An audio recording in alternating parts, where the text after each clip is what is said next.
E aí galera, tudo bem com vocês? Vamos aí para um giro de notícias nessa manhã de quinta-feira, comentar algumas questões que têm movimentado o ambiente do Cruzeiro nas últimas horas. Meu nome é Emerson Araújo, esse é o canal 6x1 e desde o início eu peço para você deixar o like no vídeo, se inscrever no canal caso ainda não seja inscrito e usar os comentários para deixar a sua opinião sobre cada um dos temas. Os resultados desse início de rodada, da quarta-feira à noite, não foram ideais para o Cruzeiro, isso porque 4 times que estão ali envolvidos nessa briga contra o rebaixamento conseguiram vencer. Chapecoense, Fortaleza, CSA e Ceará somaram os 3 pontos, o que dá ao Cruzeiro uma obrigação extra de vitória hoje, primeiramente porque, se a gente ganhar, sairemos da zona de rebaixamento. Segundamente, porque o CSA com a vitória nos ultrapassou na tabela, empatou em pontos e eles têm mais vitórias no campeonato. Então o CSA nos passou, o Cruzeiro caiu temporariamente para 18º. Agora, se o Cruzeiro bate o Botafogo, a gente passa não só o CSA, mas também o Fluminense, que perdeu para o Ceará, e a gente consegue sair da zona de rebaixamento. E tem um outro detalhe, o pelotão ali acaba se distanciando a partir dessa vitória. A gente já vê times como Fortaleza chegando a 35 pontos.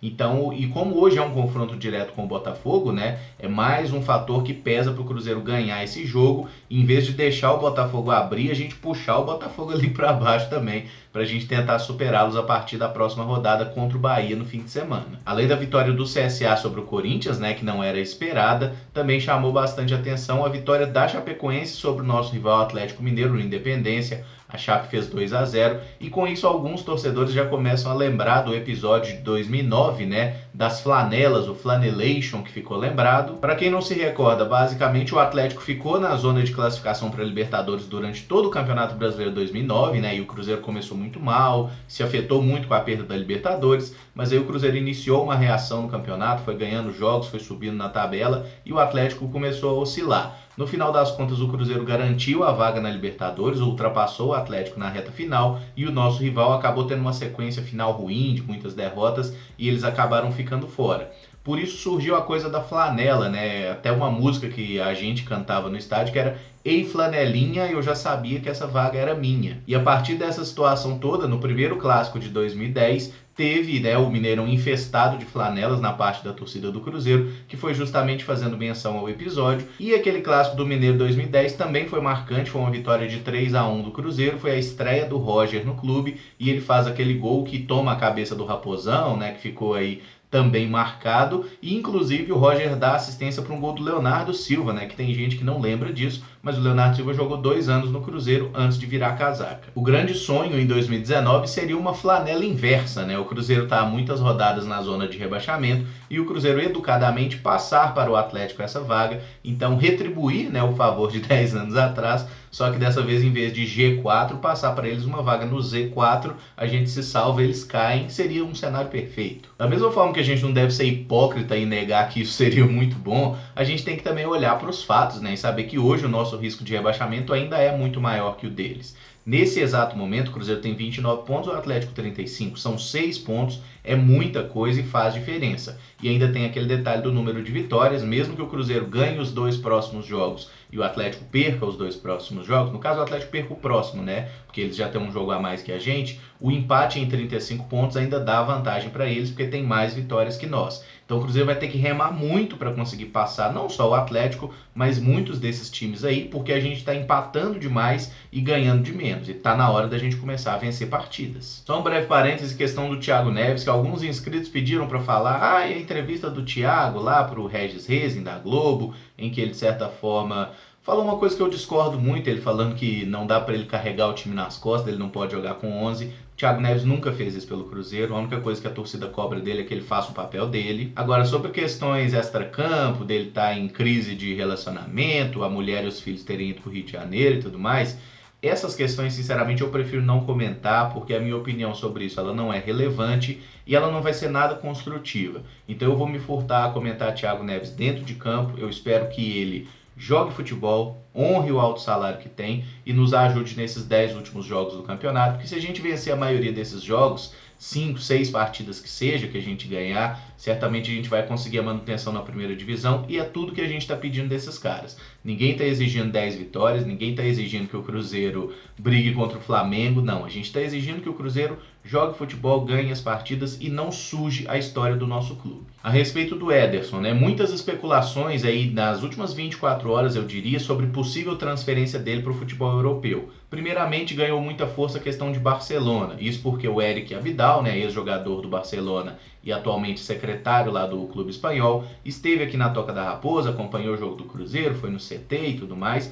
Basicamente, o Barcelona está monitorando, ele está observando jogadores. Até o jornal Sport lá da Espanha deu notícia hoje de que não é apenas o Ederson. O Barcelona veio observar o Ederson, o Kaká e 2 garotos da base. O Vitor Roque, de 14 anos, teve até um imbróglio, né, naquela transferência. Ele era do América e veio para o Cruzeiro. E também o menino Estevão William, né, de 12 anos, que foi pivô aí de muita confusão, aquela negociação que a diretoria fez besteira lá com o empresário, mas fato é que o Barcelona está observando esses atletas, não tem nenhuma informação de proposta. Já outros jornalistas ontem, né, na quarta-feira, deram uma notícia de que o Ederson já estaria vendido para o Everton, né, o clube da primeira divisão inglesa, onde atualmente joga lá o Richarlison, né, o Pombo. Seria uma transferência de 6,5 milhões de euros. O problema é, quem está cravando essa informação são 2 jornalistas que eu vi, o pessoal do UOL Sport e Dimara Oliveira. Definitivamente não são fontes confiáveis, é um pessoal que já cansou de dar barrigada, de falar que está fechado e no final das contas não tinha nada. Então eu acho que é interessante a gente aguardar, tá? Não tem nada de transferência do Ederson, são apenas boatos. Agora, vamos combinar, né? Zezé Perrella é isso aí, gente. Se a mãe dele estiver jogando bem, ele vende a véia, tá? Então, assim,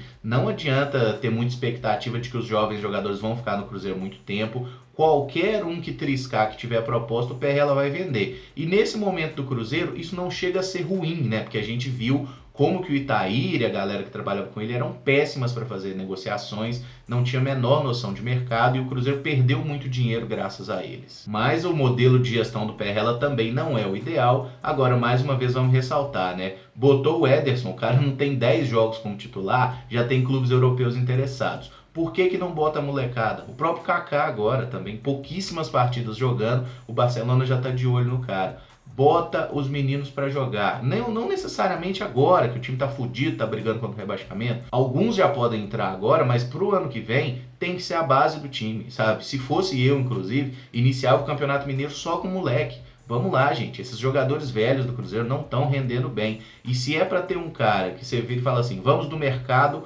contratar um jogador. Por exemplo, Everaldo da Chapecoense, um jogador que já está quase com 30 anos e está fazendo um campeonato brasileiro até interessante, já tem 11 gols no torneio. Para trazer um jogador como esse, é melhor apostar no Vinícius Popó. Simplesmente porque você não vai gastar dinheiro, o jogador já é seu, e se ele se destacar, vem proposta de 10, de 20, de 30 milhões de euros, entendeu? A questão é, bota os moleques para jogar, eles vão ser a redenção do clube. Então, só para resumir a situação do Ederson, não há nenhuma informação confiável de proposta ou de que ele já esteja negociado, até o momento é só boato mesmo, beleza? E para fechar com o Sub-20 do Cruzeiro, que joga hoje, quinta-feira, contra o Palmeiras, às 3 da tarde, lá na cidade de Diadema, é o jogo decisivo das quartas de final do Brasileirão Sub-20. No final de semana, o Cruzeiro ganhou por 1-0 e justamente por isso joga pelo empate nessa quinta-feira. Só ressaltando, o jogo vai ter transmissão do Globoesporte.com, transmissão gratuita, né? Só entrar no site. No máximo eles vão pedir um login para poder ver o jogo, mas acho que nem isso. Então todo mundo pode acompanhar esse jogo aí às 15 horas. E nesse torneio não há critério de gol qualificado, tá? Então se porventura o Palmeiras vence por um gol de diferença,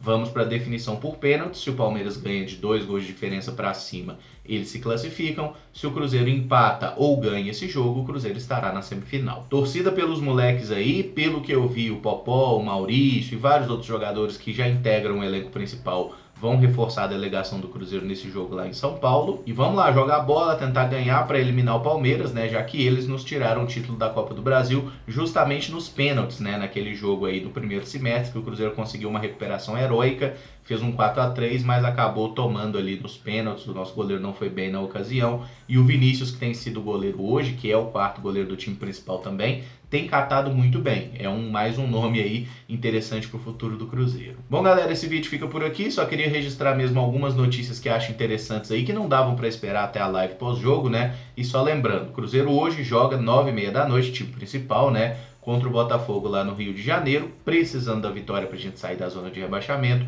O duelo vai ser transmitido pelo Sport TV para todo o Brasil, exceto para o Rio de Janeiro. Então, se você é cruzeirense e mora no Rio, só vai dar para assistir o jogo pelo Premier FC mesmo, que transmite para todo o Brasil. Se gostou do vídeo, deixa o like, se inscreve no canal caso ainda não seja inscrito, usa os comentários para deixar a sua opinião sobre cada um dos assuntos. Muito obrigado por acompanhar, um abraço e até o próximo vídeo. Valeu!